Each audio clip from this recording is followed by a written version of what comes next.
దిక్కులకు వెళ్ళి ఏమేం కనిపిస్తుందో వచ్చి నాకు వివరించండి.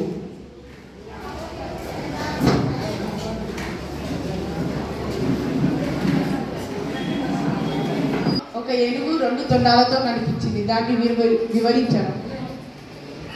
అడవిలో ఒక ఏనుగు 2 తొండాలతో కనిపించిందంటే దాని అర్థం కలియుగంలో మనుషులు 2 విధాలుగా ఉంటారు. తెర ముందు ఒకవైపు, తెర వెనకాల ఒకవైపు. మీ అంటూ ఉంటూ మిమ్మల్ని నమ్మిస్తూ ఉంటారు, కానీ మీ వెనకాల గుంటలు తవ్వుతూ మీకే నమ్మక ద్రోహం చేస్తారు. దాని తాత్పర్యం ఇది. always loved when family gather. ప్రేమ అమ్మే కదా, అంతం లేని సొంతం, పంతం లేని బంధం, స్వార్థం లేని రూపం అమ్మే కదా. ఎంత మంచిగా నీడనిచ్చిన చెప్పలేని ప్రేమ అమ్మే కదా.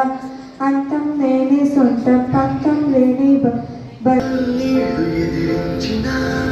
ఆనందం అనే ఉయ్యాలలో నడిపించిన నాన్నకు ప్రేమ